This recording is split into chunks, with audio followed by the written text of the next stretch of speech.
This episode was recorded in February of this year.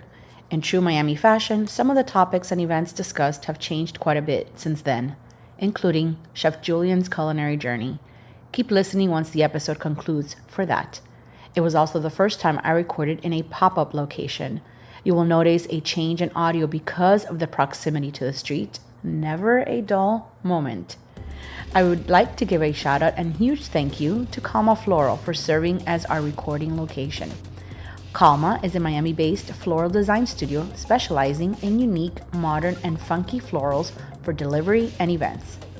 Their new book titled Flowering, Easygoing Floral Design for Surprising Contemporary Arrangements is now available wherever books are sold. The book offers foundational tips and instructions for creating striking arrangements and beautiful photographs.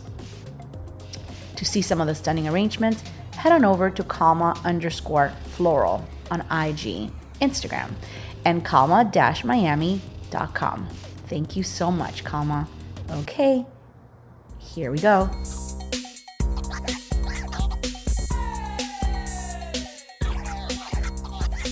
Hello and welcome to the Wet Palette Podcast. I am your host, Brenda Popritskin. Thank you so much for tuning in. Before I begin, I would like to give a shout out and huge thank you to Calma Floral for serving as our first pop-up recording location today. My guest today is no stranger to the Miami dine scene. Formerly at Bice at the Victor Hotel, Pelican Cafe, Porto Servo at the Fisher Island Club, Toscana Divino, and more recently at Le Zoo, welcome to the podcast, Chef Julian Baker. Woo! Good morning, thank you. Come on in close to the mic. Okay. We have a lot to talk about, so let's get to it. Tell me a little bit about your background. Born and raised in England? Yeah, Northern England, in Yorkshire.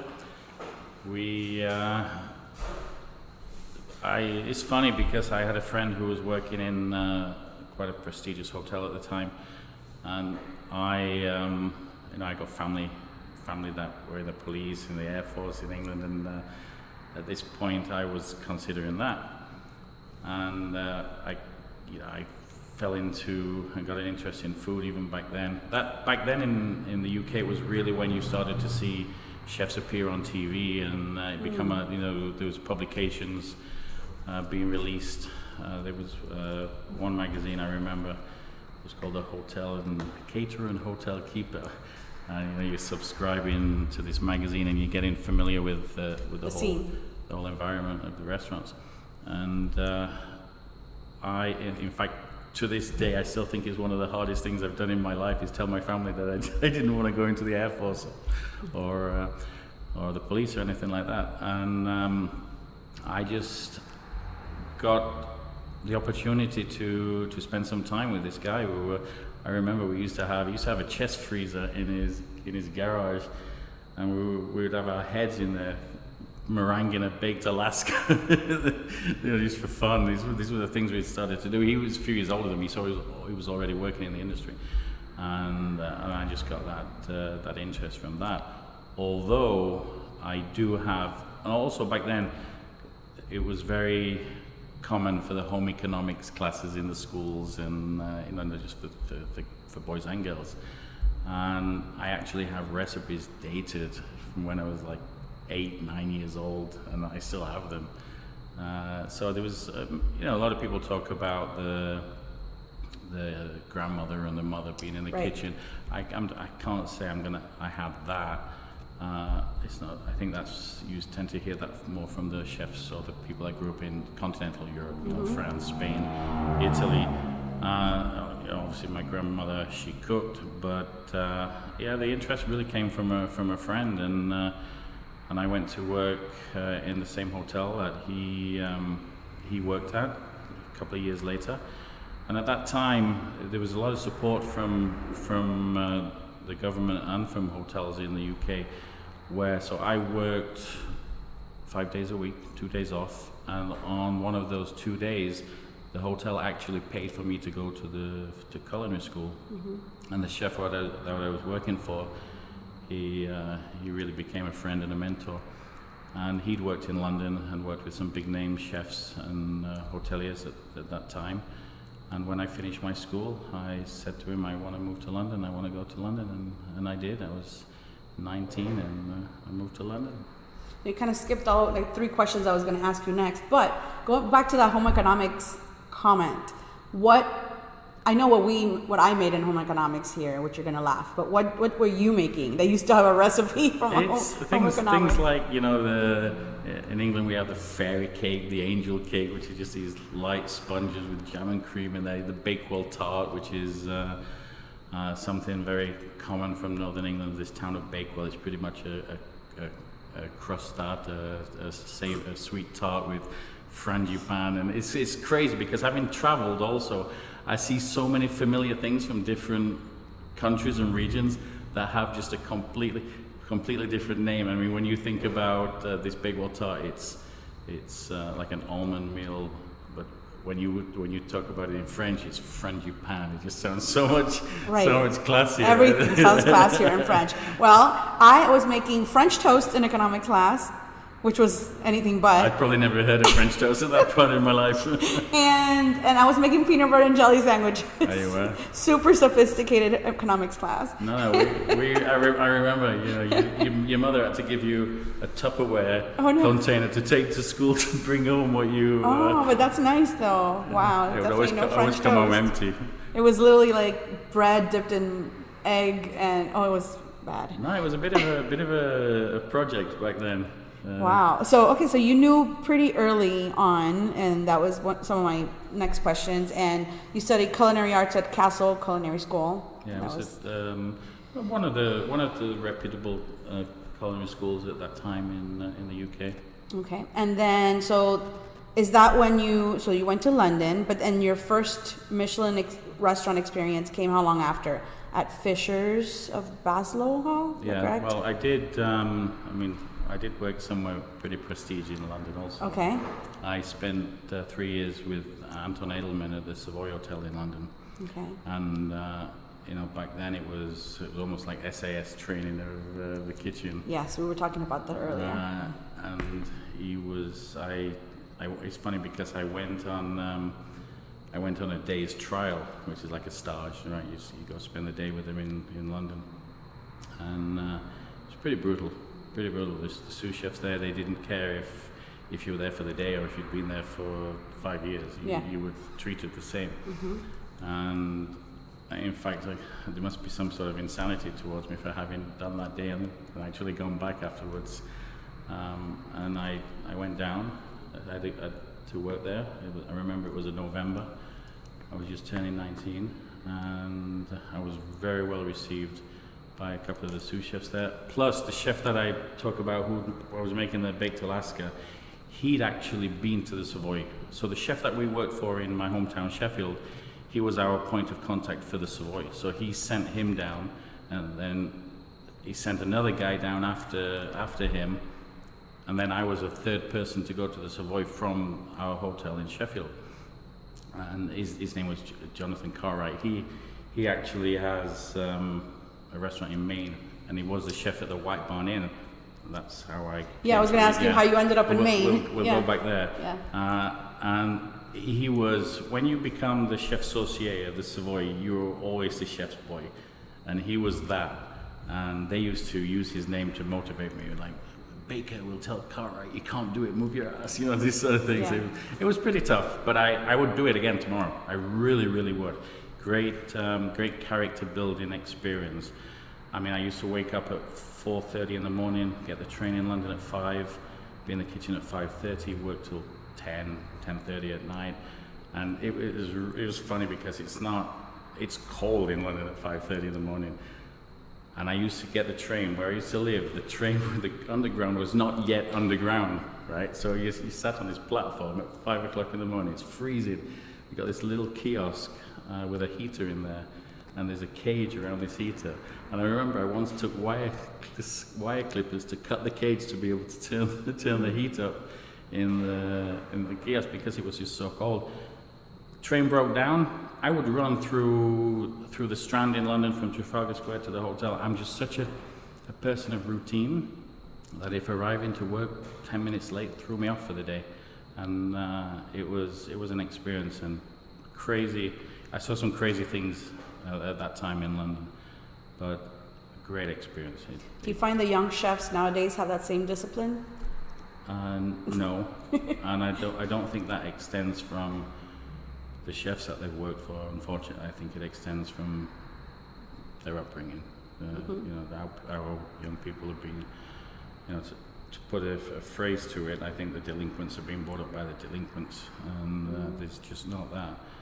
I grew up with the respect your elders, please and thank you, take your hat off at the table, that sort of environment, and that was embedded into me. Does it mean that that's right? No, it was just a generation thing for me, and that's how I see it. I just spoke to a chef who opened a new restaurant. He comes from Michelin background. He told me he had a couple of kids, you know, young chefs come in to stage for the day, and when they were told to clean something a second time after they had already cleaned it, but you know, a couple of hours later, they were questioning why they had to clean it again, and then they ended up leaving. They didn't want to clean again. I see it myself, and you ask somebody to clean this, and they'll say, "Well, I cleaned it. I cleaned it yesterday." First of all, you shouldn't have to ask for it to be cleaned. I cleaned it yesterday. I don't care if you cleaned it 10 minutes ago. If it's dirty, it's dirty, right? It's tough. I mean, that's another conversation, isn't it? The whole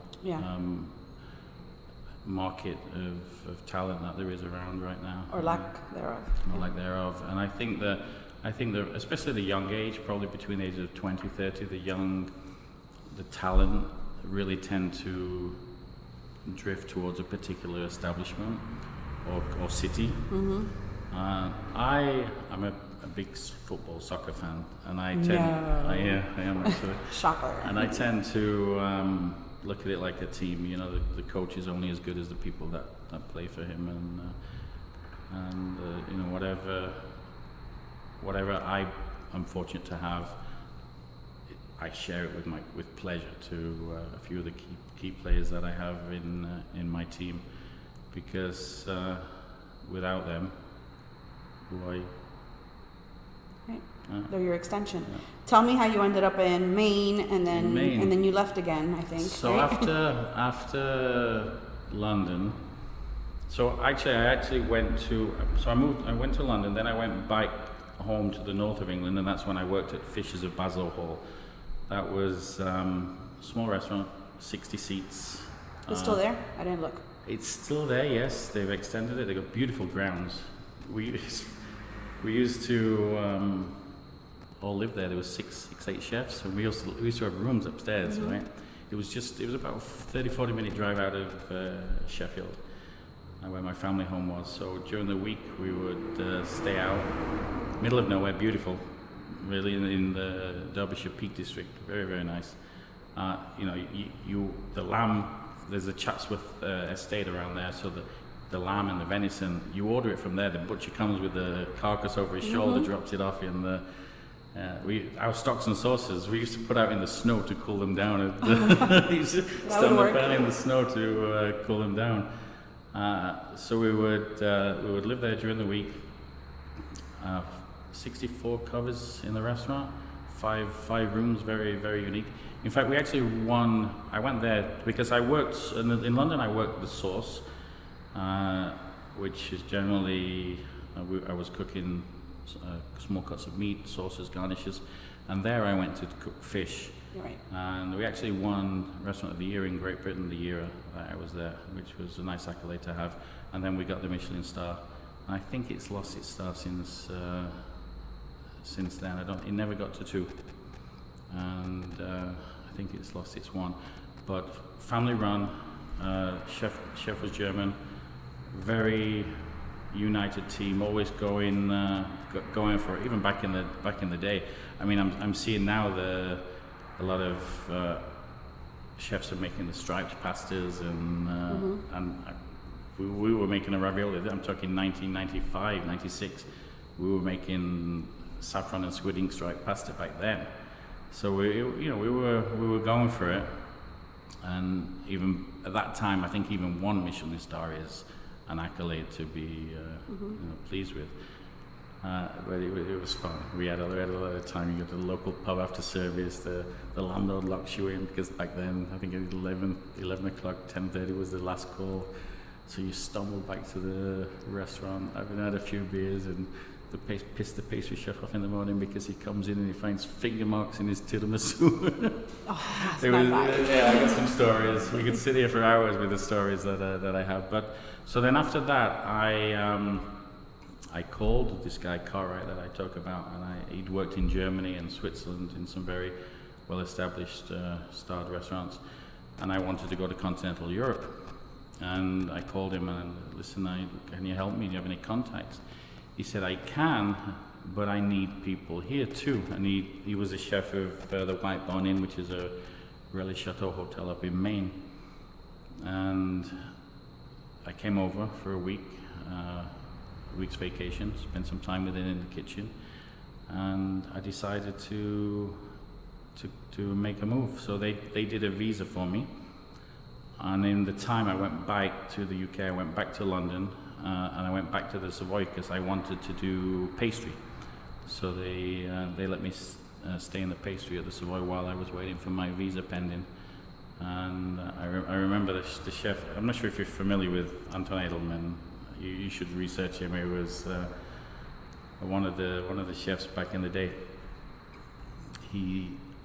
I once cooked ossobuco for him. For an article he was doing on TV, and he said to me, why does anyone who can cook ossobuco like you want to go and work in America? And I think I wake up 2 or 3 times a year in a sweat thinking I should have listened to him, and because he said, I get you a job anywhere in the world. And but so I did pastry with him for a few months while I was waiting for my visa, came back, and then I did an 18-month visa at the White Barn Inn, which was another experience, which surprised me because I wasn't that familiar with the US. And like coming from Old England to New England, it wasn't such a major transition. But what surprised me was the quality of the food up there. It was really, the lobsters, the scallops, the seafood up there. It was really interesting. And then the owner of that hotel opened an Italian restaurant, and I helped out a little bit with that. And then like everything in my life, the good and the bad, there's always a woman involved somewhere. I met an Italian girl when I was working there, and when our visas expired more or less at the same time, she was working for a chef previously in Italy. She was actually, she worked pastry at the Gavroche, because Albert Roux from the Gavroche in London, which, are you familiar with that? They've just closed after 50 years. Michel and Albert Roux, 2 French brothers that were the pioneers of Nouvelle Cuisine in London. Albert Roux was consultant for the White Barn Inn in Maine, so that's how she got over there. And then we met there, and then I moved to Italy with her. And I worked around Como Milano in a restaurant called Osteria del Pomodoro, which is 1-star now, for Chef Giancarlo Morelli, who actually comes here to Miami and cooks for Art Basel. And I worked for Norbert Neiderkoffel, who's actually 3-star now, up in Trentino, Alto Adige, right on the Austrian border. And then with Giancarlo Morelli, we went and opened a place called Locanda del Glicini in Tuscany, and I spent about a year in Tuscany. And that's when I really fell in love with the Italian cuisine. And there's one word which I always talk about when it comes to Italian cuisine, and it's satisfaction. There has to be, and it has satisfaction. For me, there's nothing more beautiful than you sit at a table, Italian restaurant, you've got the bread on the table, the wine on the table, the olive oil on the table. I love it. All the good stuff. So, yeah. So which you actually, again, went into my next question, which is great. The flow is going great. Where else in the world has this career taken you? So you jumped to Italy and then also Monte Carlo. The chef that I was working with, Giancarlo, he is funny. He's such a great character. I was working at Lazoo a few months ago, and I feel this tap on my shoulder, and I turn around and it's him. So this is, we were mentioning earlier about the the connections that you make in this industry. It's sometimes it lasts a lifetime. It's great. So he actually at that time was doing some consultancy for this restaurant group, Bice, which is on your notes there. Right, you said I said Bice, right? Which is that's what everyone here is going to say. 99% Bice. of the people do. Yeah. So the original Bice restaurant opened in. Yeah, knowing it's Italian, right? Yeah, It'd be like that Bice. opened in Milan in 1926, and the guy that I'm working with now, he got involved with them. He was vice president of that company. So the chef was doing some consultancy for them at their restaurants in London and Amsterdam, and he introduced me to this guy. His name is Stefano, and they invited me. They were looking for a chef for their restaurant in New York, and they brought me over to New York. I walked into the restaurant. I see this little Italian chef there, dirty, messy, untidy, and I said to myself, "This is a really busy restaurant, or this is a really unorganized chef." Right. And Maybe both. I found out it was both. It was That both. week I was there, I found out it was both. And I actually turned down the job. I decided not to work with him, and I went back to Italy. And then he called me, and it's like, "Oh, we're going to do other things. We'd like you to come and spend some time with us." And eventually, I agreed. Came over to New York, and then to Monte Carlo, and we've remained in contact all this time. I opened 15 restaurants in 10 years with them.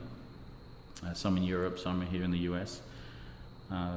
They expanded to the Middle East. They don't have much right now in the US, but How long were you at Le Zoo? 6 years. 6. I loved working with Steven Starr and the team at the Star Restaurant Group. When I actually met them, they were looking for a chef for Upland. Mm-hmm. Oh. And I met a guy called Steve Scott, who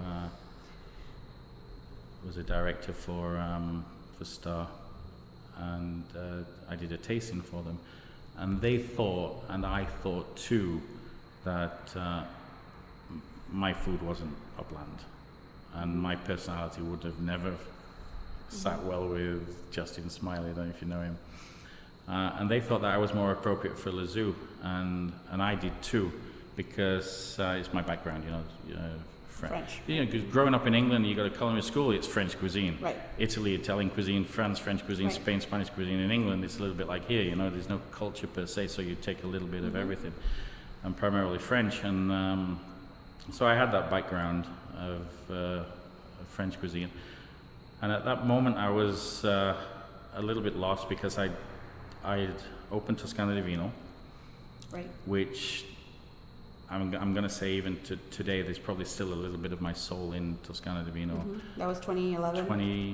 2013 was it? Or 20? Yeah, it was early back then. 11. Was it 11? You know more than me. I told you I was a little bit lost back then. And I really enjoyed that project. So how that came about is that a good friend of mine who has, his name is Mauro Bottignon, he has Botti pasta in the Citadel. You should go check it out. It's a very simple pasta, but done well. So he was speaking to these investors about opening Toscana Divino, the people he knew, and they were looking for a chef, and in their mind they wanted an Italian chef, right? So he said, "I know someone, but he's not Italian." Right. Couldn't be far from Italian, right? And I met with him, we connected, and we got on board together, and that was super cool, because I was involved in the design, the kitchen design. I went to Italy with them. We purchased all the equipment there. We went to Richard Ginardi. We purchased all the china. We went to a company called Ivuvu, and we purchased all the glassware, all the silverware. It was a great project. And in Merribickle Village one day, I arrived this big container with everything in there. So we really put a heart and soul. And I had some good people to work there. I'm not sure if you know, but Jeff Maxfield from Walrus Rodeo was chef with me there. Manny, I would bend over backwards for Manny. I got a story with him too. He's great. And yeah, we opened Toscana Divino, and it was great. Some people say it was a little bit before its time, or maybe not the right location. Well, that area was a little sleepy at first. Yeah. They had like P.F. Chang's across the street. Exactly. Yeah. Was it in Is that still there? Bayless or something, the bar. And it's hard to believe that area was like looking at what it is now. What it is now. Crazy. So we got great reviews there. I think after 3 months we opened. After 3 months of opening, we got 3.5. When Victoria used to do the writing for the Miami Herald, she gave us 3.5 out of 4 stars for that one, which is crazy because we used to do this semifreddo yogurt and honey semifreddo, and I remember I didn't know it was the Herald having the meal at the time, but I remember afterwards, and I saw this dessert go out, and I said to the guy, "Did you put with these micro sage leaves?" I said, "Did you put sage on that dessert?" And this cook looks at me as if to say, yes, but I'm not going to tell you it is. I think. And then in the write-up, she talked about how this yogurt and honey semifreddo was elegantly touched with this little sage leaf. The happiness, a happy coincidence. So when I was thinking I'd spent some time in Texas, in Houston. Wait, let's go back because you kind of skipped like a decade. But you went to Maine, but then you left again. So after Maine, I went to Italy. Did I? Yes, I went to Let me give you your biography. Please right. hold. No, I'm kidding. I'll tell you. After Maine, I went to Italy. From Italy, I came to New York. After New York, I went and we opened restaurants with Bice in Barcelona first, then Monte Carlo, and then Madrid. And then after Madrid, I came back to the US in California in the early 2000s, and I've been here since. Okay. And then you opened that Bice in South Beach. So, Not related, when this guy Stefano, when he was moving from New York to Miami, he was taking a lot of restaurants on Ocean Drive, first the Breakwater and whatever, and then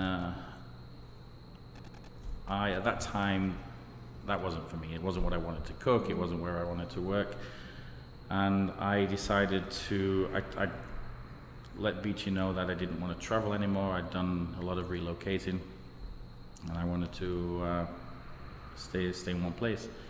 And they said, "Well, we're opening in Houston. Do you have any interest in going to Houston?"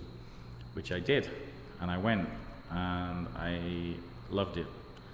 I really, really enjoyed it. I got married in Houston, and divorced in Miami. And if your wife ever leaves you, make sure she does it in Miami. So I did 3 years in Houston. I went to the restaurant one day, I put my key in the door and it didn't turn. And somebody had not been paying the rent and we'd been evicted, and some of the old restaurant stories. And this guy Stefano, a few days earlier, he called me. He's like, "I'm taking over the Cardozo Hotel." At that time, they were trying to get the guy. You remember the guy that did Prime 112 on Lincoln Road? Is it Prime 112? Ocean Prime? It's Ocean? still there. No, maybe. So then it's no, something it's else. not that. It was on Prime 112 is there still? Yeah, there? I'm mistaken. Then it was on Lincoln Road. It was anyway. It'll come back to me. So they were trying to get him, and they couldn't make a deal with him. So he called me. He's like, "Do you want to come and we're taking over the Cardozo Hotel?" So when the key didn't turn in the door, I called him. I said, "I'll see you Monday. I'll be there on Monday." So I came over to check it out. That's where I met Manny.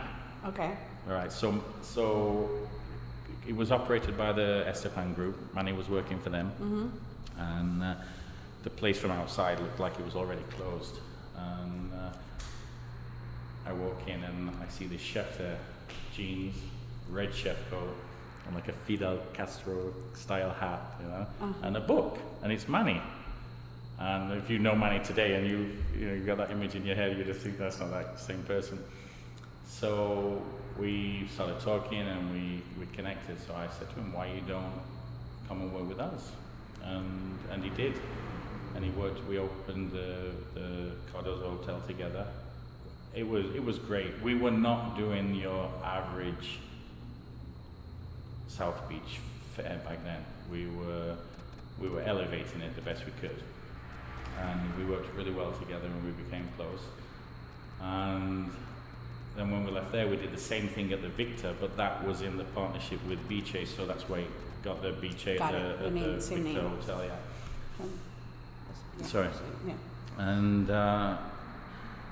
And then when I got involved with Toscana Divino, I asked Manny and Jeff at the time, because Jeff was working for this guy Stefano on the beach, and I asked them if they wanted to come with me, and they showed big interest.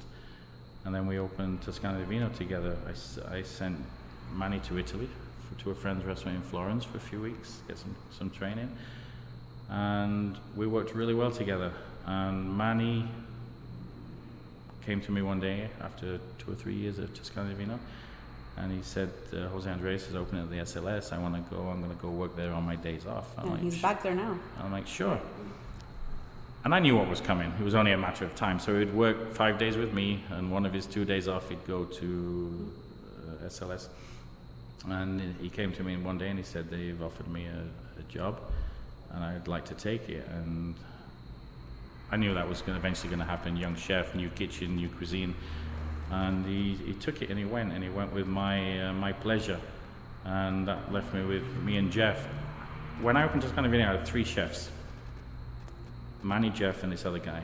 And I actually thought Jeff was going to be the weakest of the 3. And Jeff he lasted. He lasted a long time, and he put up with a lot of it from me too. And so I'm happy to see them doing what they're doing now, and maybe not now because he's a little bit older, but a few years ago, Manny would send me a message on Father's Day, wishing me happy Father's Day, because you're like a father figure to me. And I take pride in, I think I helped reignite his passion for the kitchen and the food, and to see what he's doing now and what he has done. And when he opened, then he went to the Bazaar Mar, didn't he? And then he was poached by Keller. So I hate that restaurant closed, Bazaar Mar. Yeah, it was nice, wasn't it? Love that place. I got some pictures on my phone from dinners there, very, very nice. And he, in his bio for the Surf Club, Manny talked about, I worked with renowned chefs, Jose Andres and Julian Baker. So I read it, and at that moment I'm working I'm working with Stephen Starr, and I send it to Stephen, and I say, who's Jose Andres? Yeah, some guy. Yeah. So that's how I got involved with the whole Lazoo with Stephen Starr. So after Toscana Divino, thinking to go back to Texas, that move never happened, and I stayed here enjoying Starr. Fisher Island, I know it's on your notes that I worked there. I hated every moment of that. Every moment I hated just it. Getting there's a pain in the butt. Yeah, it really was. And I would erase that from your notes. I would erase that period from my life. You were very hard to research, I have to say. I don't know why. And I'm good at deep dive, finding everyone's info. The dark web. I had to dive deep for all the stuff. Yeah. There's not much out there about me. I don't, I've got... Until now. I have... But there should be. I mean, you've done so much. I have a knowledge. I have an ability. Listen, a good friend of mine, Ayrton Senna, once said to a very good friend of mine, it's 80% luck and 20% talent. And maybe I missed out on that luck. Maybe I didn't get earlier on in my life, maybe I didn't get those connections, that investor that wanted to throw money at me until now. But I'd much rather it be now, where I am in my life, than previous. I think a lot of investors throw money at the wrong chefs. Mm-hmm.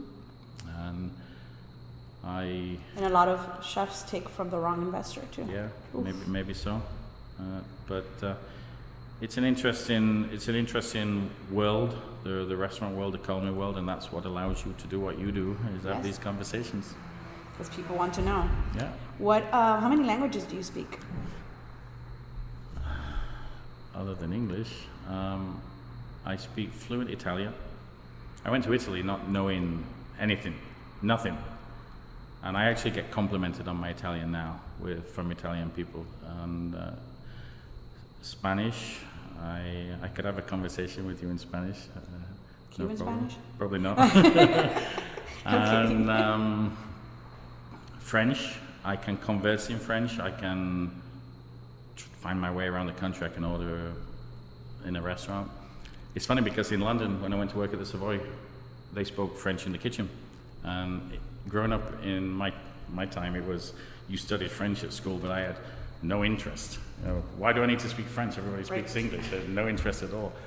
And then I go to London, but it's really, really funny because you've got these British chefs shouting at you in English, and then they give you the food in French. So you're like, I need my épinard en blanche. They give you the food in French, but the rest of the sentence in English.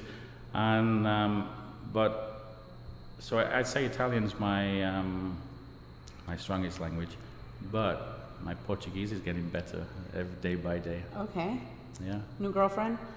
The best way to learn a language, move to the country and get a girlfriend. Okay. I guessed it correctly. Yeah. Got it. I like that throughout everything that you were saying, how you got to work in different areas in the kitchen. So you got the pastry experience, you got the fish experience, you know, ultimately, right? So very well-rounded, which makes you... It gives you the ability to direct people, to and the be business side opinionated. Of it too. And I think that's another thing, what I do very, very well is that there's a lot of chefs that can cook. You know, my mother can cook, but she can't run a business. You know, she can't run a restaurant. Right.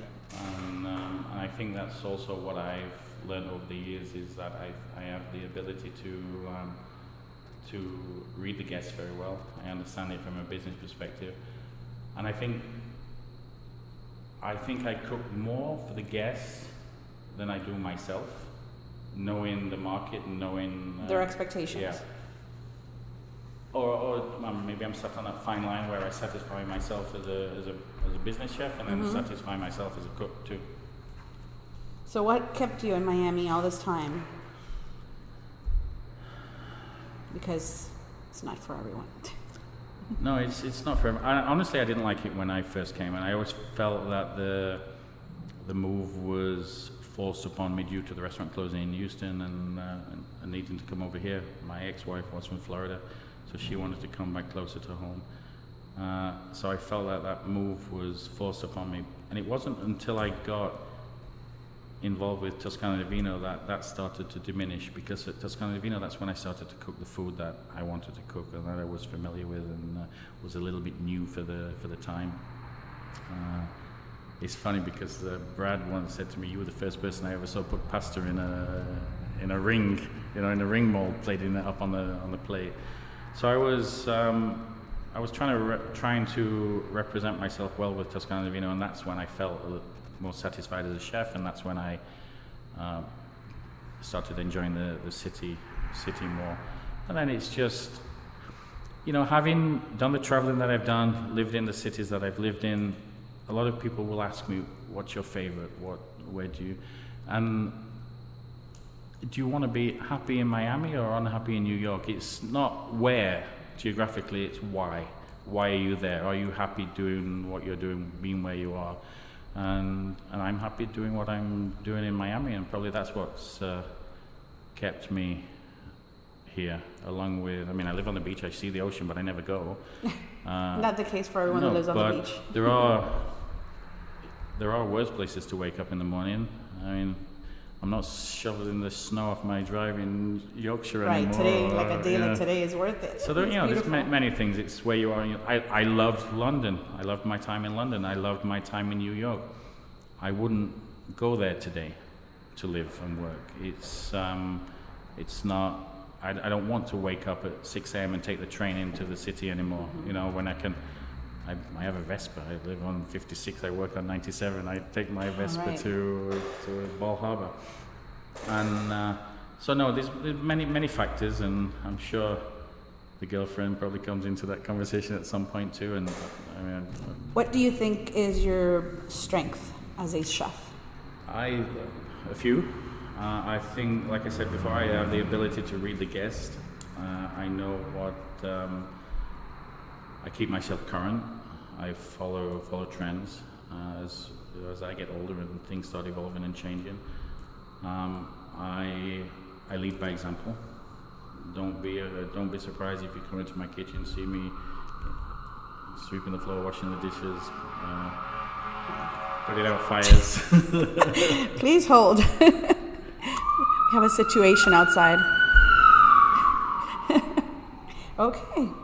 So when you say you follow trends, but just for knowledge, not for anything else. No, I think with the social media, we know what's going on in Australia and Singapore, and right. it's great. And but I still get happiness cooking a piece of fish, and I think everyone has a value. When I hire, I try to identify that value within that person and see how they can develop themselves. I lead by example. It's the best way. What is your the favorite part of what you do? My favorite part of what I do is the fact that I was thinking about that this morning actually, and I don't feel like I work. I feel like I have a world, a lifestyle, and it has its ups and downs like most people do, but I don't count the hours, I don't count the days, and I like how it, listen to this conversation. We're talking about things that's happened years ago, and the memories that you have, the stories that you create. I've shed tears when I've left places where I've worked, when people who've worked with me have left, and it's so the world that you create. I remember when I was in New York and it was Christmas time, and people are inviting me to spend time with them, and I didn't want to interfere with anyone's Christmas, so I was telling Bob I'm going with Joe, I'm going with Chris, and just to be on my own. And then I realized that you know a lot of people in the world, but you don't know what I was missing. What I was missing was that call on a Wednesday afternoon from a friend. Hey, we're going to go drink beers tonight. You want to come along with us? And that's why I indicated to the Beachy at the time that I didn't want to travel anymore. I felt like I needed to put my feet somewhere. Roots. And I went to Los Angeles, spent some time. We opened a Beachy in Los Angeles, and I got some really good friends out in Los Angeles who are big foodies and winies, and I spend a lot of time with them whenever possible. And the same with you in Houston. After 3 years, you felt like you finally have somewhere. Now, I used to get this feeling when I would fly into Los Angeles. I used to get this feeling that I was going home. And I actually have that feeling now in Miami. I've been here, I think it's 13, 15 years I've been here now, and I love it here. My family come to visit from the UK more than I go over there, which, it was difficult these last 6 years because working with Star, you are an employee of their organization, and you're only allocated so much time off. So, where do you like to dine on your time off? I know where you don't like to dine, but please tell me where you do like to dine. Where I do like to dine. We'll get to that. I don't go as often as I should, but I do like, I know we spoke about it earlier, I do like Robuchon. I like Robuchon because it's, from a chef's perspective, you see their technique and flavors. I like to go, I just helped a friend open Georgina in Wynwood. I just heard someone went there. Yeah. The owner is a super nice guy. I met him through a mutual friend, and I like to go there because of the familiarity that I have with the people there. I also like to go, and I'll tell you why, but I used to go often, especially when Manny was there, I used to go to the surf club. Mm-hmm. And Fabrizio was the maitre d' there, but he's no longer with them either.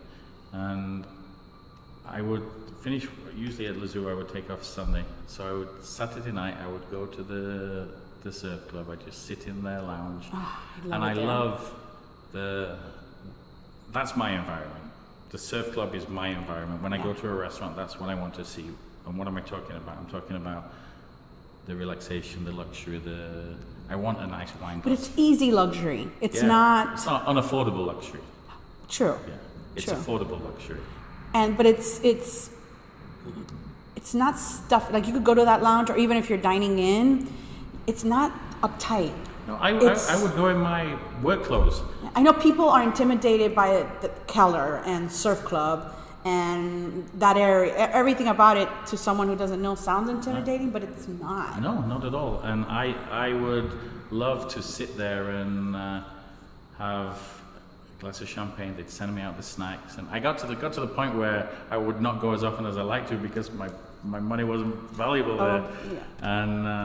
And Manny would take care of me, and I got to know the guys around, and I love that kind of environment. But of restaurants which I don't have a connection through somebody I know. I like to go to. Well, let me tell you, I'm not a carbone kind of person. Mm-hmm. I'm not a. No tiki-tiki for you? No, I like to go to more independent restaurants. Good, as you should. Yeah, I do have a friend that cooks really, really well Jamaican food, so I like to go to his house. But honestly, I do need to get out more. I need to get out more and experience. But if I think about what's in town and what's like, there's two chefs in town which I really admire for what they do. One is Michael from MICHELIN, and I like him because his food, his Italian food is a little bit different to my Italian food, but it's satisfying. That word again, it's satisfying. And there's another chef in town which I wish he would branch off and do his own place, because I know it would be flavor forward, and that's Aaron Brooks from The Edge. If Aaron Brooks did a wood fire Australian... Well, we don't know what he's doing next, so maybe. Maybe he is. Maybe you know something I don't know. But... he just announced that he's leaving. Oh, he did? Yeah. I wasn't aware of that. No? I didn't know that. Let me confirm that. My time at FS Miami has been nothing short of extraordinary, blah, blah, blah. Thanks and gratitude to the team. As one chapter draws to a close, I am filled with anticipation for the adventures that lie ahead. Thank you, Four Seasons, the memories and great times. February 10th. That was to you? No, that was a post. Oh, I didn't see that. Follow the Wet Palette for all of your all of your food I news. do, but... No, I'm kidding. This was February 10th. Wow. So, yeah, just a couple weeks ago. 10 days ago. Maybe he's going to fulfill my dream then. There you go. Open something. Okay. Hopefully he stays in Miami. Hopefully. But there's a lot of Japanese restaurants opening up in Miami, which I need to visit. I think that's what's keeping the dining scene alive right now and interesting. I'm saturated with. I mean, I love. Oh my God! Like another one. Here's another one. There's so many now. But I think it's those restaurants that are allowing, let's say, the Michelin Guide to exist. It's expanding the choice that there is for people to. There's the Cuban restaurants, the Latin restaurants, there's the Haitian restaurants, and I think the addition of these Japanese restaurants is just giving a brighter scope, because I've been critical about. Yeah, we're gonna get to that one in a few minutes. Michelin but I think where we are today, from where it was when they first announced that the city has come forward, which is nice to see. So maybe my criticism of Michelin in Miami is diminishing day by day, little by little. I should have talked to you about a year ago, then it would have been worse. But before we get there, what are some of your pet peeves at restaurants? I absolutely hate when bartenders throw bottles in the garbage. Okay. Hate it. I hate it. I was...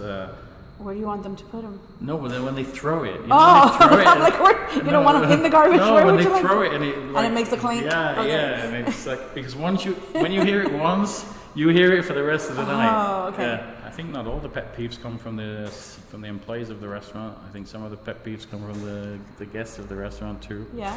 Yeah. As a diner, what are some pet? Yeah. Like when you go.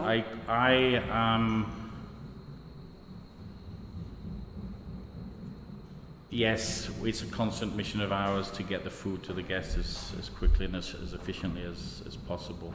But there's times when it's not like that. You don't have to be rude. You don't have to be rude. And I always use the example is that we go sit and wait 3 hours at the airport. You can't wait 15 minutes for your entree, 20 minutes for your entree. I mean, enjoy your guests, enjoy your company. Be there and order an extra glass of wine or something like that, and be a little bit. I think some guests can be a little bit, should be, or could be a little bit more understanding towards their environment, especially if you've got these restaurants which are doing 300, 400, 500 covers a night. Not everyone is. Supposedly, something may happen for some guests too. I think that boils down to acknowledgement. There's a difference between sitting there and waiting for an entree of 30 minutes, and which has happened. Like at what point? Yeah. Or if someone came up and said, 15 minutes in, hey, this and this and this happened, or here's a salad in the meantime, or whatever. Well, now they've been acknowledged that they know you've been waiting. Yeah, if the restaurant acknowledges and there's some sort of communication, it's another story. But I always try and get if 2 minutes for 2 people can seem like 30 minutes. 30 minutes for 6 people can seem like 2 minutes. So I think when we have our difficult moments in the kitchen, I tend to keep that in mind and try and prioritize.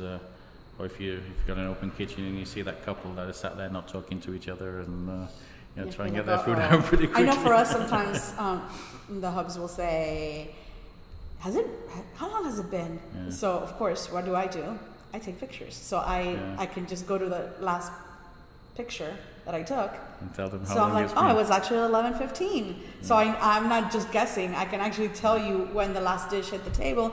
And sometimes it's, especially a tasting menu, that sometimes the pace is going great and all of a sudden it just stalls. Yeah. And you feel like, what happened? There's a hiccup in the kitchen. Right. And then I go in and I see it's about 25 minutes. We haven't, we're still here waiting, That's when you need to be acknowledged by the staff, right? Right. And to me, that's the big difference. Yeah. It's not about what is happening, is how they react to it, whatever it is that's happening in the kitchen that the guest doesn't know, So just the acknowledgement as a diner, from the diner's side. No, for sure, yeah.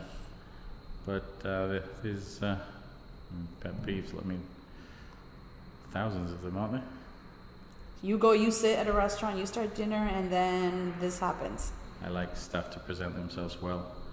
I have it myself in our restaurant. They come to work with silly-looking shoes on and nice pair of pants, and the shoes don't fit with the pants, or the ankles are showing on the socks.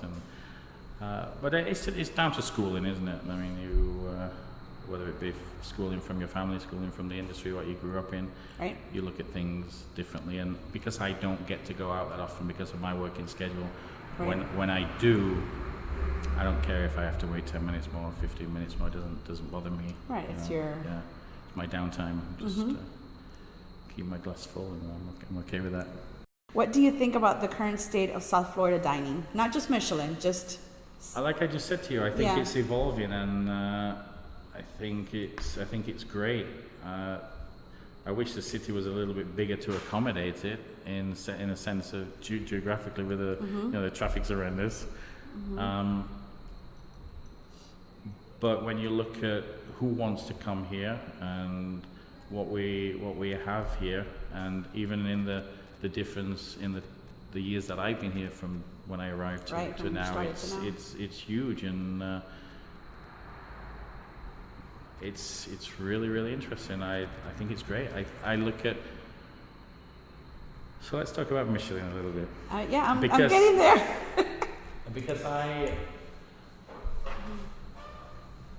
I love what Miami is becoming. And I compare it in this sense to Houston. Is it a Michelin city? And this is where I have a hard time with absorbing the whole Michelin thing. And Houston has great restaurants. It's not a Michelin city. There's many cities have great restaurants, which is not a Michelin city.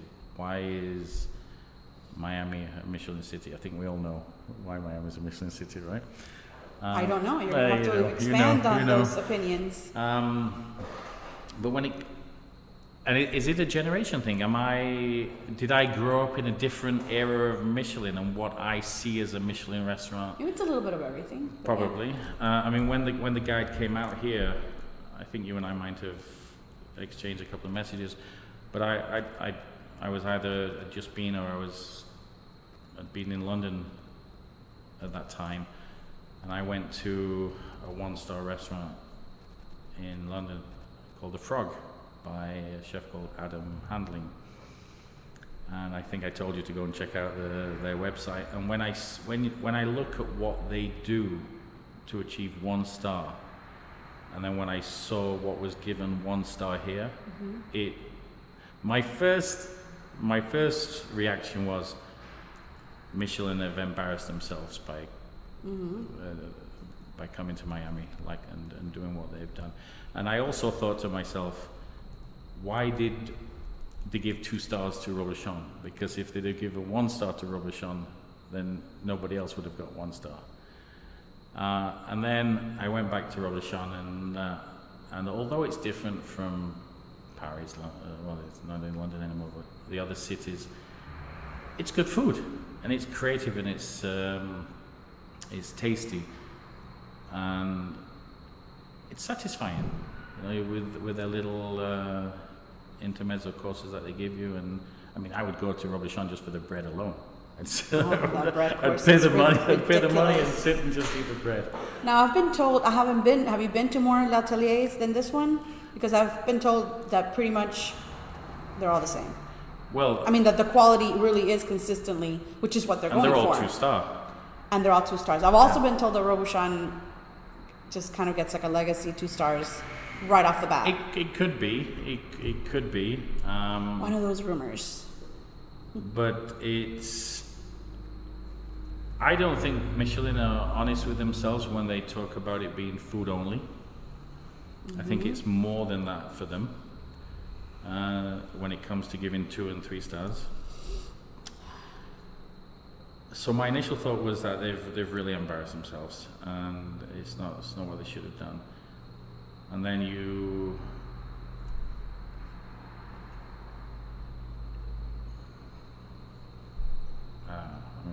this is how difficult it is for me, trying to choose the words. But yes, it's improved. But for me, it's still not a Michelin city. It's not at a level what I expect from a Michelin restaurant when I look at the Frog in London, and what I got that night when I was there in all aspects of the performance, from the service, from the food. It was, and they even had a bar downstairs which they played music, and you could go down there after dinner, and it was a different vibe. And you're seeing a lot of that happening now in larger cities. But it's just not the Michelin that I know, and I wish that if Michelin came now, or in another 2 or 3 years from now, it would be a different Michelin. I would look at it as a different Michelin, more reputable. None of the restaurants that have Michelin here are on the San Pellegrino list. Are you familiar with the San Pellegrino list? That's a whole other can of worms. Yes, it is, and that we're talking about the world's 50 best. That's the food. Flavor, technique, and presentation. These are the 3 things that I want to see when I think about Michelin style food, fine dining food, restaurants. I want to see those 3 things, and they don't all appear in. There's a restaurant very close to here, which misses out big time on one of those And they have a star. Oh, no, it's not there. Now, is it a Miami problem or is it a United States problem? Because New York, even though obviously New York has 10 times more options than here, they had at one point Spotted Pig had a star, Casamono has a star, in DC Cranes had a star, and these are all the comps that you would have here for like a Boyardee type of place that is just very casual. So it seems to be a United States thing versus a Miami thing. Maybe so. But here in Miami, you don't have the Le Benedin. You don't have the Le right. You don't have the this level. World. Yeah. Right. You have the spot. But they have to work. Right. So. Okay, so let me ask you this then, because this is something. I'm not defending it. I'm just trying to rationalize it with facts. All right. So. Right. So I'm not. It's not an opinion. I'm just saying. So we don't have that caliber yet. Okay. It's a young city. We're starting. New York started at one point. Did New York start with a 3 right off the bat? I don't remember. But I'm going to flip this conversation around. Yeah. Is it the restaurants that we don't have, or is it the clientele that we don't have? Do the clientele want that kind of restaurant? Do Miami want that Le Benedin restaurant? Will the clientele of Miami support a Le Benedin style restaurant to be able to survive financially? They will. You think so? They will. Not now, not yet. They're just, for the most part, I think, learning what all of this means. It doesn't help that I think the ones are a hot mess because they're all over the place, right? If a lot of the Miami diners went to New York or to California or Chicago and they saw the difference in the 2s and 3s, that once you leap from a 2, right, and a 3 experience, then they would understand, I think, the spectrum of restaurants and levels, right? But here, all we have is the 1 and the 1-2, and that's all the diners. But I think there's been huge improvement from 2021 when it first came out, the way people would talk about it, than now, and what they're expecting. Thanks to the Japanese restaurants. Well, yeah, but yes, but no, because there's only really one. Only Hidden is Hidden in the Den. So they opened Massa in Fort Lauderdale, and I think it was you that. Oh, Mas. Sorry. Yeah, I'm like, they opened a Massa. What? Mas. Mas. Oh, yes, that's completely different. Yes, but you commented, should Michelin go to Fort Lauderdale? Right. Why? That was my question. Because one restaurant opened. That was a question. I just put it out to. I didn't give my answer. I wanted to know, but maybe because I like that they are. What I would hate, for example, let me go back. I would hate for them to add Broward and then award just random 5 1-stars. Yeah. Right? Yeah. I would prefer for them to add Broward. Just for example, in New York, they added the area where Blue Hill is. They only added that area so that Blue Hill could have a star. Yeah. So why wouldn't they add Broward just to give Mas a star and set it as the example? Like. Fair comment. Yeah. Good idea. So it doesn't mean all of a sudden they have to scramble. Who else can we add? Yeah. So I like that they aren't going crazy with you get a star and you get a star. I've not been up there, and I've not been to any of the Orlando restaurants. But when you look at what they do and you research it, it looks interesting. It looks appealing. Like I said, they're working towards it. We don't have. But this is what I'm saying. We don't have that level yet. The 3s. But that's what I said about should Michelin have arrived now or 2 or 3 years from now. I think it's done great because now everyone's a little more versed whether people agree with the whole concept of that. I think World's Best is a little unhinged because even though I follow it as well, I like follow just like recipes, right? I'm not the best cook, but I look at a recipe and then I say, I'm gonna add more of this, more of that. I look at these lists and I like when there's an overlap between both, which is very rare. But for example, to say that the number 1 restaurant they have, which I think is at number 18, I don't remember now, Atomix is the highest, or Single Thread. Oh, now I'm confused. One of those is the highest placed restaurants that they have from the United States. That's who they think is the best restaurant in the United States, but they only have a handful of them, right? And I just came back from Peru. They have Maido at number 6, which was hot mess. Really? They were taking this beautiful uni. I have all everything I tell you has videos to prove it. Maybe this is the 80%. But 20% talent.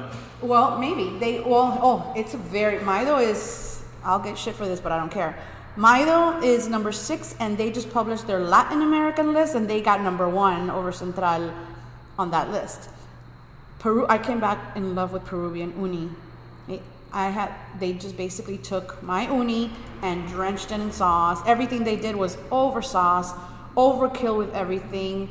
Presentation was nice, service was vanilla. It was just there was nothing there so special for it to be number 1 in Latin America, and that was number 6. So we went and we did all there's 4 or 5 I remember now on the Peru list. We did them all. Yeah. So we were able to compare back to back. I think this is why I remember years ago I used to say, when I'm old, I want to be a critic of the food critics, because I want to know. Critic of the food critics. I want to know what their background is, what's their knowledge on product, to be able to give the. I think in the late 90s, I think every newspaper said, "Oh, we need a food critic." Yeah, you're not busy. You can be the food critic. Do it, right. Yeah. Right. And what's the knowledge behind it? Right. And I hate, when you buy something now and then they send you an email to rate it. Yes. I hate that. Why does everything need to be rated? Yeah. And I think it should be Miami's top 10 restaurants according to. Yes. I like that. Yeah, according to. And then, you know what? One of the things it's just that people have very little patience to even read, but I do a lot of disclaimers about my list, which I know half the readers, they're just scrolling past to see the list. And then they'll say something like, well, but this restaurant, and I always ask, did you read my criteria? Why? Like what I set, and at the end of the day, everyone tells my friends, they're like, well, you don't have to give explanations as to what.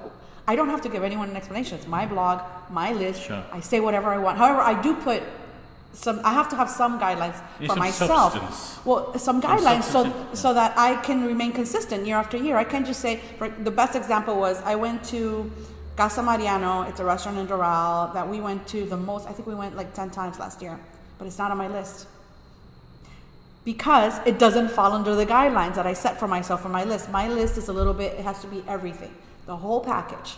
It has to have service. It has to have a vibe. It has to have obviously great food, great service. It has to be everything within the. So you couldn't be a Michelin inspector because it has to have service. Maybe I am. No.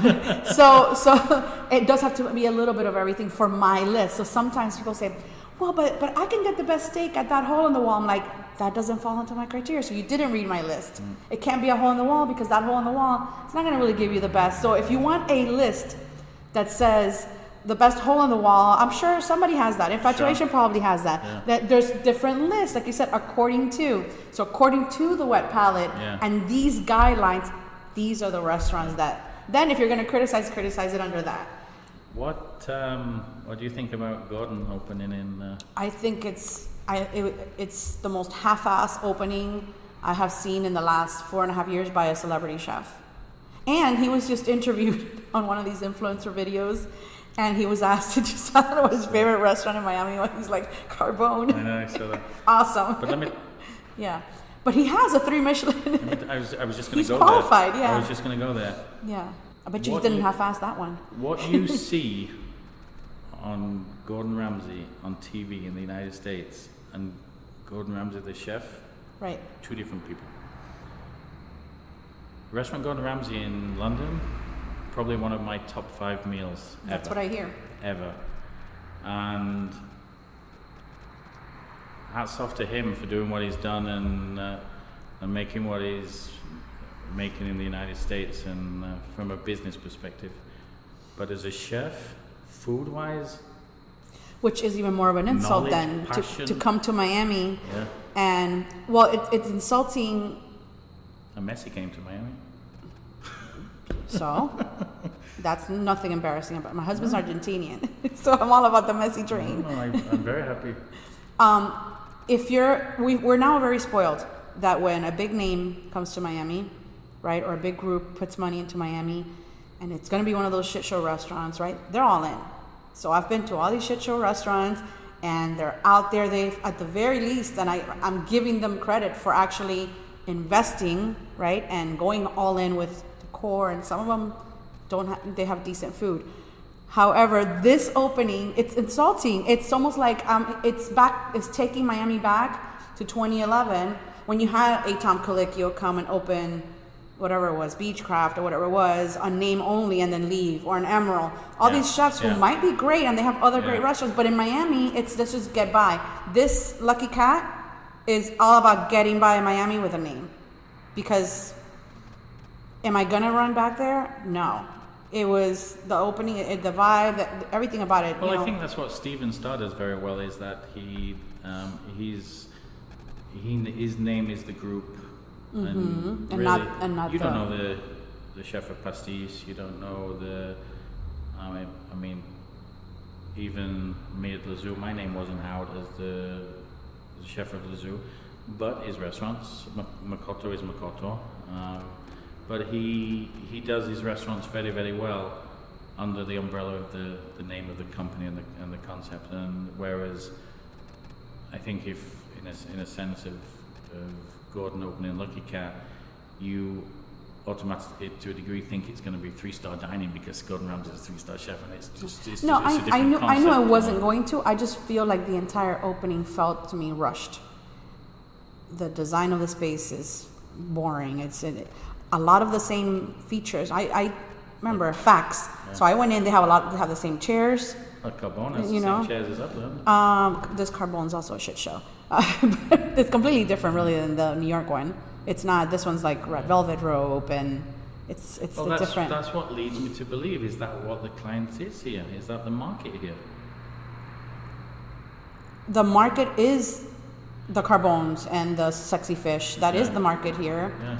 So that's why I ask: do they want a Le Bernardin style restaurant here? Will they survive? Will they support? I think we could do it all. I think we could have it all. I would like to see it all. I think we could have it all. You might be right when maybe Broward is better for Le Bernardin. Maybe, but maybe not. Actually, the last time I went, I kept running into Miami diners. Look at Palm Beach. You have thousands of people in Palm Beach that have lived their life, their working life in New York. And that's where they go retire. That's why. I think Palm Beach would probably be better suited because they know Broward, it. They know it from when they. They know it, but Broward diners do not. Broward diners are very confused about Mas. They don't know what to make of it. The diners that are Mas is, in a sense, is kind of educating Broward of what else is out there, right? And I don't know, I haven't asked them, but I would venture to say more than half of their diners are driving up. Just like I drive to Miami every weekend because I live in Broward. Who drives to Palm Beach to see Mauro Caligreco at the Breakers? But nobody, because they already have a built-in.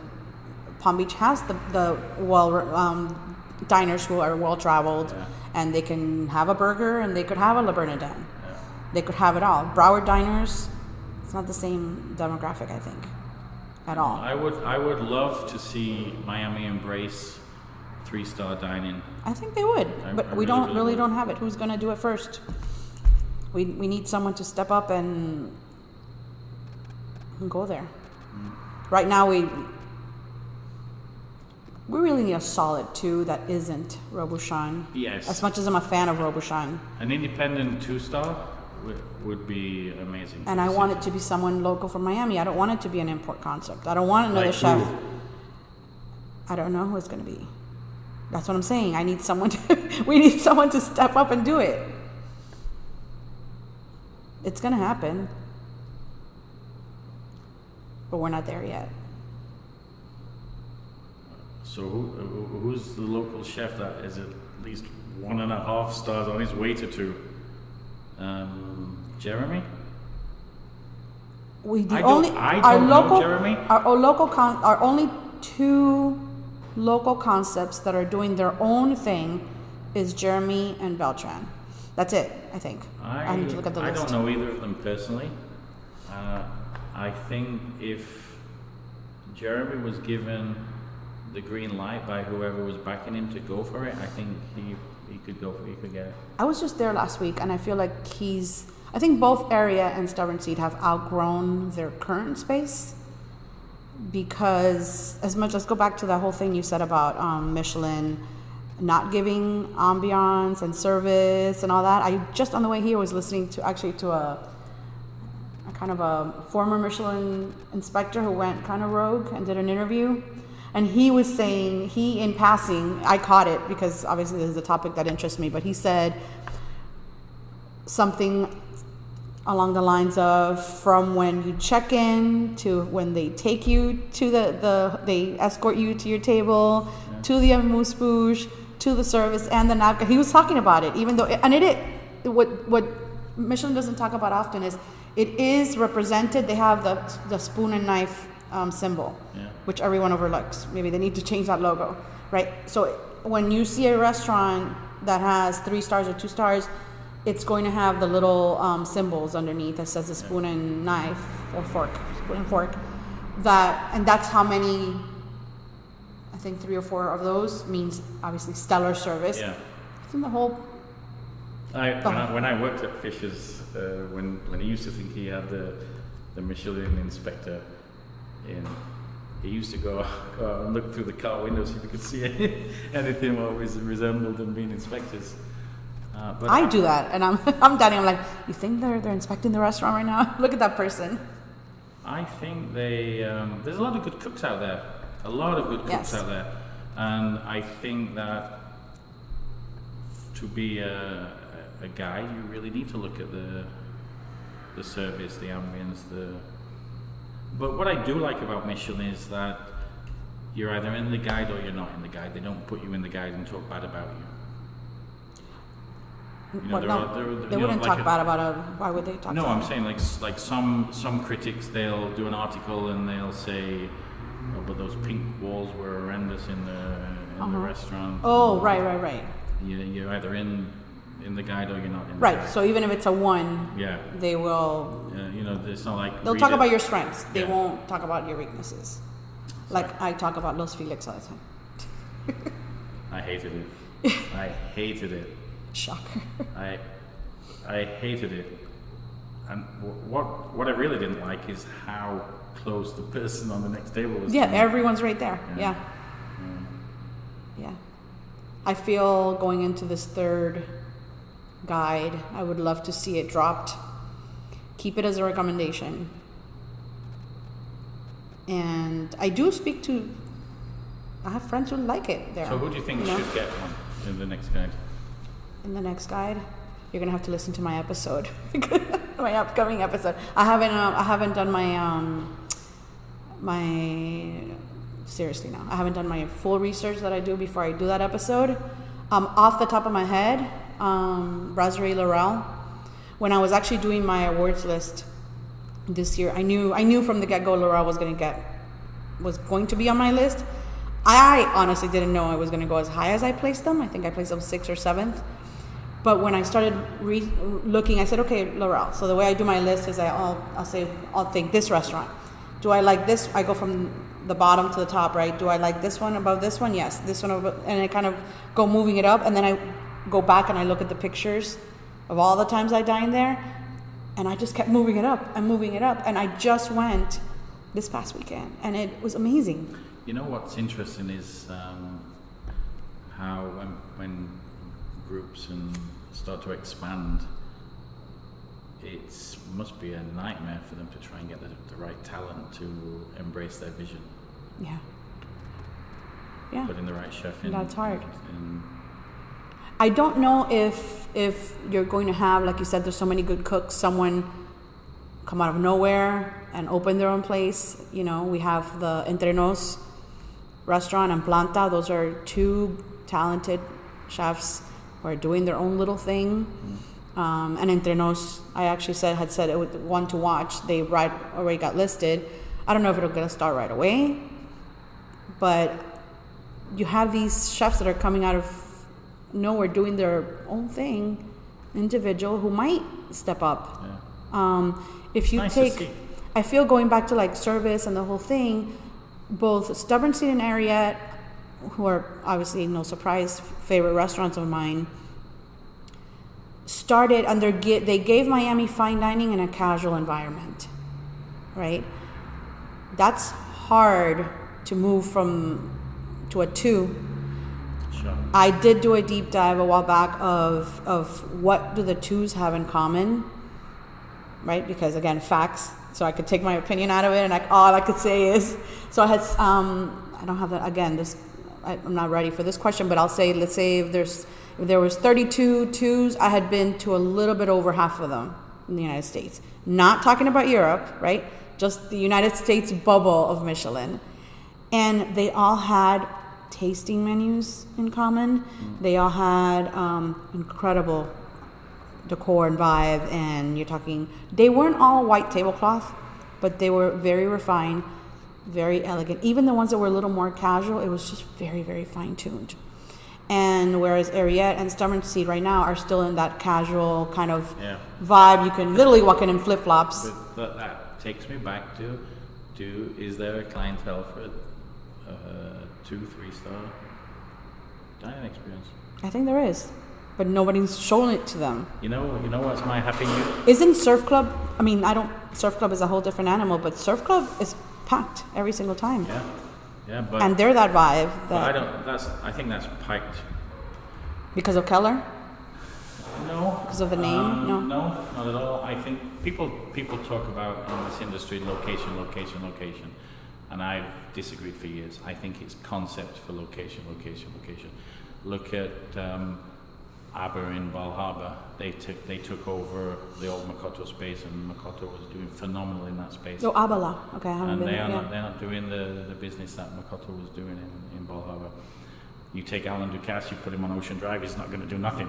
The clientele is not there for Alan Ducasse on Ocean Drive. Who I heard was coming. Really? Mm-hmm. St. Regis? Mm-hmm. That's what I heard. Yeah, but I heard it like 2 years ago. Now it's kind of, what's going on? And Bottura, what's your opinion on that one? I'm disappointed that he's bringing an existing concept. I wanted him to do a unique concept. Yeah. It'll be interesting to see. I'm indifferent about it because it's just another concept that's coming here. I think the original one is in Dubai, right? It's like, he's not doing his own thing here. He's coming to do the chef thing. I'm putting my name on this. I'll go once, and I don't know that'll run back. What is happy news for the week, though? What?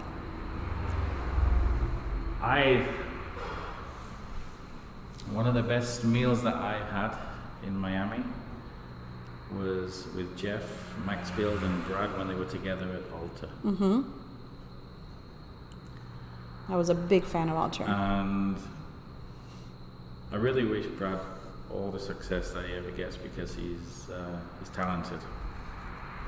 But the fact that he's bringing a soft egg back. Yes, I saw that. Yeah. See that? Yeah.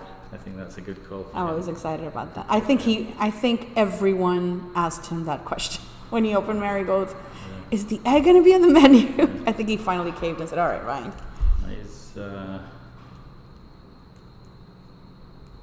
He's somebody that could potentially, with the right backing, absolutely bring 2 stars, another 2-star restaurant. Absolutely.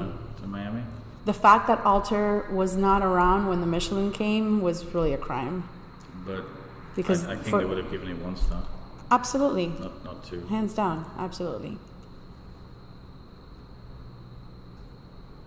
I like the casual aspect of some restaurants, but not when I'm going to a 2-star restaurant. To a 2. That's right. No, I like it as well. I like it as well. I'm saying that was my. Yeah. But I think that was my angle when talking about it too, which you were saying. I think the Surf Club is in the right location for the price point that they have with the residents that there are around that area. It's not stuffy at all. My girlfriend doesn't like it. Doesn't like it? No, she's I'd rather go sit there. The thing about the Surf Club and Bouchon, and I love Bouchon. Okay. I do love Bouchon. I do not. But I tell you why I like Bouchon and why I like the Surf Club. I told you earlier. I like to go sit in that lounge. After a busy week, I like to go and sit somewhere where it's a little bit mature, a little bit peaceful, and I enjoy that. And I think that's why I like Bouchon also, is because there's a mature crowd in there. it's not too rowdy, and as you say, there's none of that tiki tiki. So I enjoy those environments. You know who has tiki tiki? Los Felix. Sometimes they don't always have it. But at the surf club, you are getting the lamb is quality lamb, the beef is quality beef, and I like that about them. Yeah, you're gonna get quality. You use good product. For sure. And I just think, can we agree that maybe Michelin just needs to stop saying that a 1 here in the US is the same as a 1 elsewhere? I know that's what they're going for. But how can they have... But they always say, right, I know the consistency, but when we're talking about the United States, you said it. You just went to a restaurant in London that was 1 star and it blew your mind. And then you come here and... You go to Boyardee. Right, and you don't have that. No. So then it's not consistent. So it's just, I think it's a United States thing versus, or not versus, just it's completely different. On what level of 1? On level ones, yeah. Yes, on level 1s. Yeah, the 1s, I always say it's the Wild West. They're all over the place. You have 1s that can be maybe 2 in the future with the right tweaks, and then you have literally the ones that need to stay at 1s.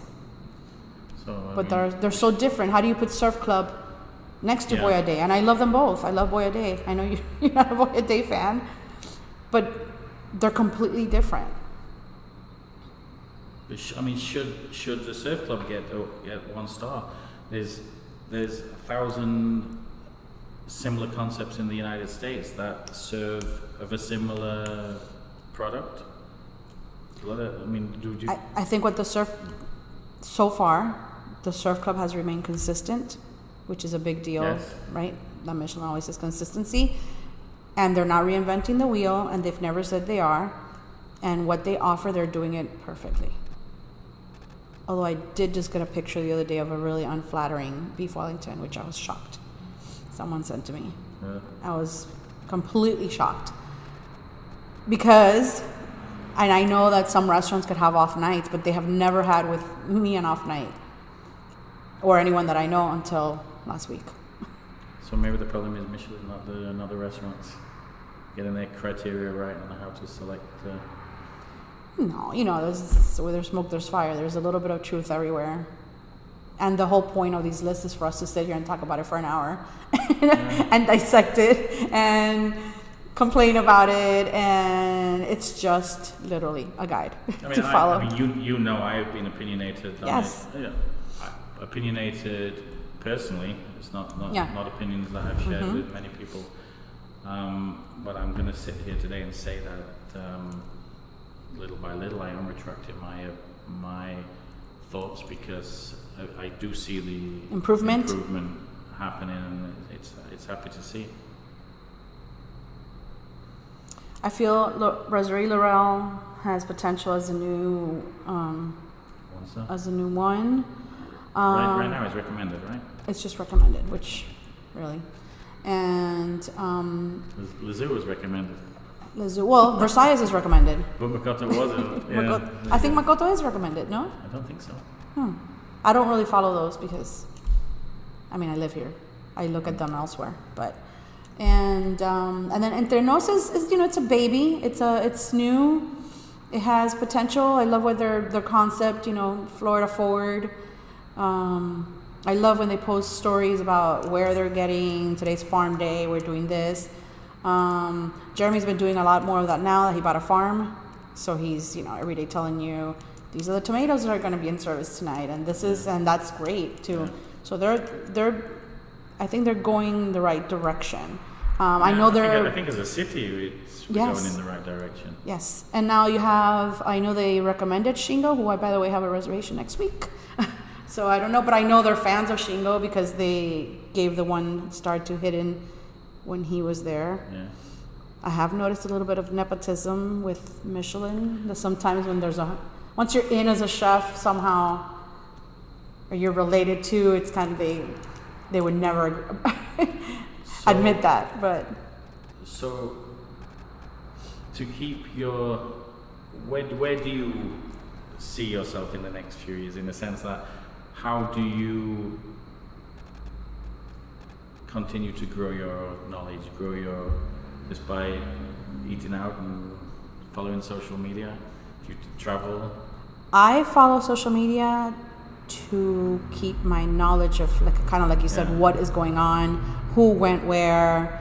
But I'm also really good at, I have this whole library in my head of who is friends with who worked here, who worked there, who has the relationships, because all of that Miami history or just background in general helps when talking about food. So if you just obviously dining out and traveling, we're doing Spain in next month. Yeah, you told me that. So we're doing... Some of the best seafood I ever had in my life was in Spain. To put it lightly, we're doing a shit ton of Michelin.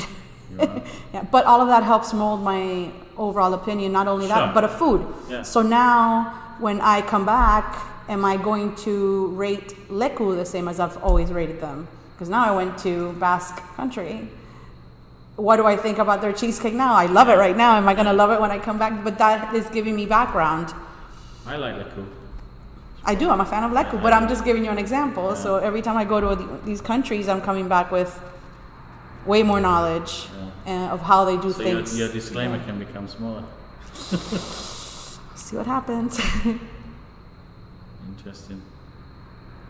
But this is what I love about this industry, is that you can have these conversations. You can sit for hours discussing, and I think it's important to discuss and be opinionated. You don't necessarily have to be too critical. Not everybody, please, it was the same. Some of the people all the time, other people some of the time. Mm-hmm.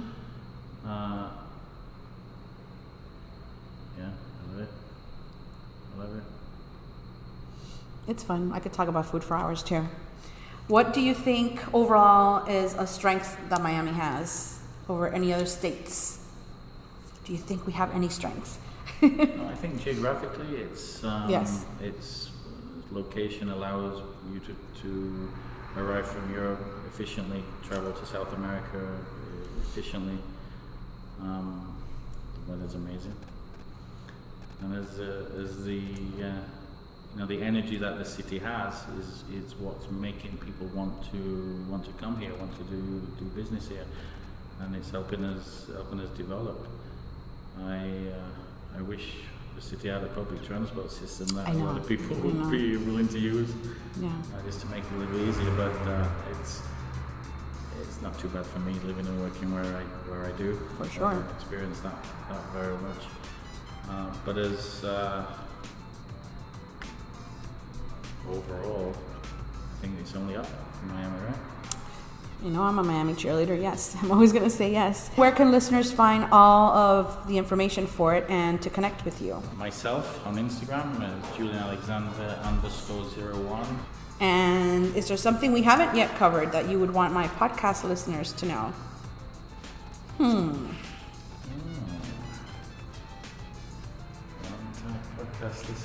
No, I don't think so. Julian, it has been a pleasure to bring this conversation to life. Thank you. After so many years chatting it up with you about food. Thank you for visiting and being the first guest at my recording pop-up at Calma Floral. Yeah. Thank you. Let's keep in touch and we'll do it again another time. Absolutely. Maybe when the guide comes out. Oh, yeah, let's do that. April 18th in Tampa. An update on Chef Julian. Since this recording wrapped, he officially left La Zoo and is now signed on with Steven Starr to open an Italian concept in Philly and possibly back in Miami at some point with the same concept. Best of luck, Chef. Miami will miss you.